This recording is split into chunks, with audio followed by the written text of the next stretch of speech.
Hey guys, so finally I'm able to share with you the video that I've been dying to share with you, because that means that Puffin is ready to go in the water.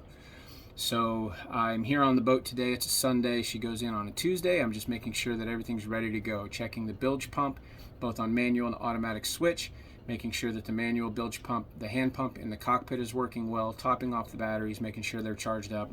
I'll do a pre-start on the motor, making sure everything is solid there. And then I'm going to close off all of my through hulls, make sure everything is closed, so that when she goes in the water, when I come down, I can just open each one individually, make sure everything's good. I've double checked all my clamps. All the clamps are doubled up. Everything's really ready to go. The only thing I'm not totally sure about is the dripless system on the prop shaft. So that is the only potential, with everything else closed, that we might have some issues with water coming in, but shouldn't be at a level that's enough to be too bad. And the bilge pump is working great. It's 800 gallons per hour. I've got two brand new batteries that are fully charged, so we should be in good shape. So once it hits the water, I got to go up the mast. I got to do a couple things at the top, run a couple of halyards. Also work on the wind vane. The little tabs on the back are busted off. I may put lazy jacks on the boat while I'm up there, but that may wait till I get her down to Chicago, or I should say up to Chicago. But super excited, so let's get to the next thing that you will see, which is either Puffin going in or being in the water. Well, it happened this morning.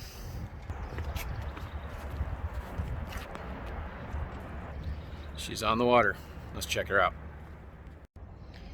So one thing I notice about her now that she's in the water, she's got quite a bit of freeboard. So, you don't really know how they look on the water and when they're sitting on land. So getting it in is kind of cool to see. But she's floating, nothing's leaking, engine's running. She looks like she's pretty solid. So we got to go up the mast to do some work. We're going to do that tomorrow morning. Try and get her ready to go. I'm going to run this engine for a good hour or two just to make sure everything's solid, no overheating. Got a little bit of smoke on it right now, but we're going to let it run for a bit and see if we can get all that blown out. So anyways, she's in the water and looking good. All right, guys, so I was rushing to get her out of here. It's a Saturday.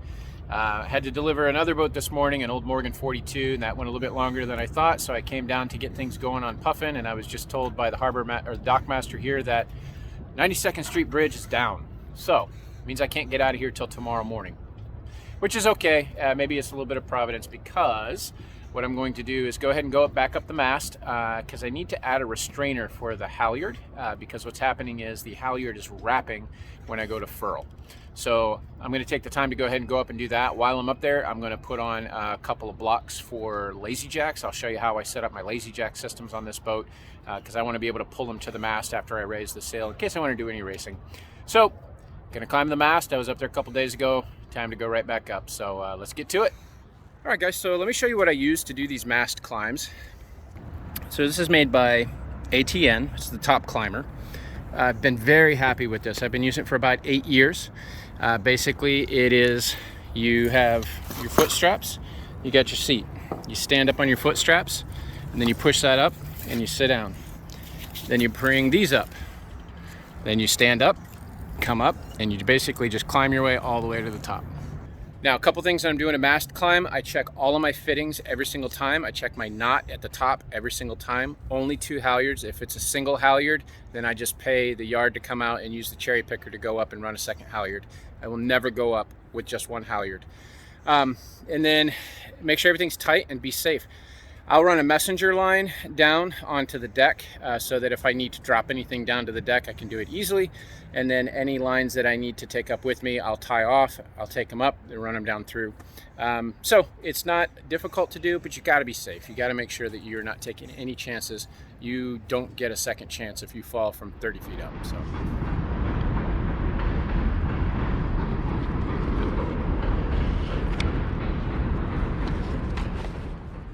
All right, so not so bad. I was up for about 45 minutes. I only got rolled by 1 powerboat coming through, who apparently doesn't care about no wake zone signs, but it is what it is. So I got everything done at the top of the mast. I got a new spin halyard run, got the restrainer on. I'm gonna switch that out with the halyard that's up there now, bring that down, because my spare halyard for the jib, if I'm gonna drop when I'm racing and throw a different one up, I'm not gonna furl it, I'm gonna drop at the end. So I only need 1 on a restrainer to keep it from rolling. and it should work pretty well. I got the angle right about where it should be, and yeah, so let me show you these lazy jacks. I'm going to show you how I got them set up. I looked online, and the Harkin kits are a couple $100, maybe $200-300. I looked around and I had half of the components that I needed just from other boats that I'd pulled from, and I got a couple of parts from the nautical donations guys for like 20 bucks. I got all the little blocks that I need, and the only thing I need to get now is the line. So I'm going to be in it for about 50-60 bucks for lazy jack system, so not too bad. I did pop rivet the blocks on the mast, and I also put the blocks a little bit lower than the spreaders instead of on top of the spreaders, because I don't want those lines chafing on the spreader connection. On this boat, they're a little bit rough, and there's a couple cotter pins, so I just wanted to keep them off there. So I went a bit lower, so it's going to kind of have more of an extreme angle out. I'm not sure if I'm going to set it up with 2 or 3 lines at the boom yet. I think I should be able to get away with 2 properly spaced. That's probably what I'm going to do. But then I'll be able to pull them away completely from the boom all the way to the mast when I'm racing, so we don't get any lines or flapping around on the sails, and keep my sails nice and good shape. So let me finish setting this up and I'll show you what I got. So I'll just put a ring on either side. It goes up to the block and then back down. So all I have to do is loosen this one, which runs up to the block, and then here, and I can just grab these,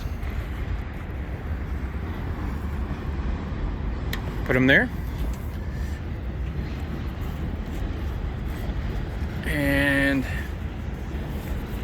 tighten that down, and then they're not blocking the sail. I can do that. All right, Puffin is finally ready to make her maiden voyage. Well, under this name. Engine's purring like a kitten. I tested the drivetrain, made sure everything was good there. We got no leaks on the stuffing box. Engine shifts great, pushes the boat along. She turns really fast.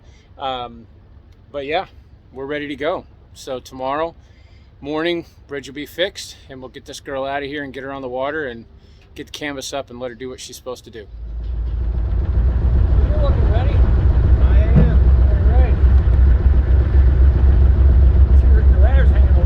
Yeah, I like to leave it hang while it's at the dock. I'll lift it up when I get out. Okay.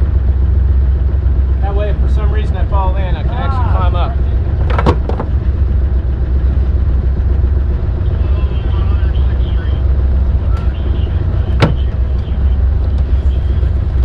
All right, have a good one.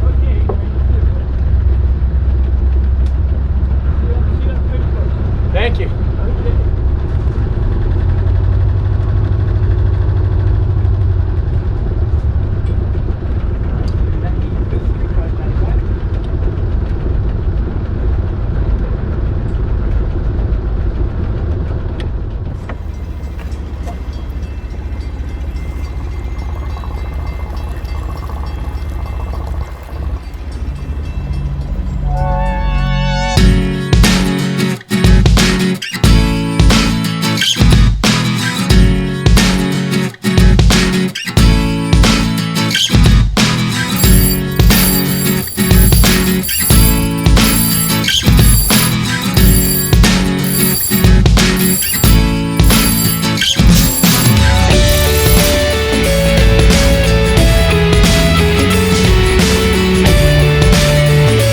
Puffin's underway. I just dropped down below here real quick, shoot a little video.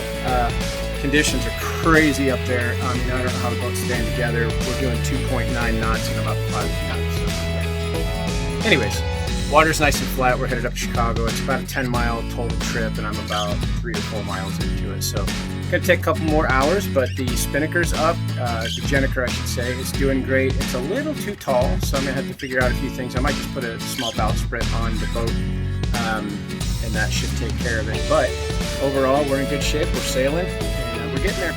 We got a wind line at about 100 to 200 yards. Once that hits, probably gonna get a little knock, and it's gonna speed us up quite a bit.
All right, so cheers are in order.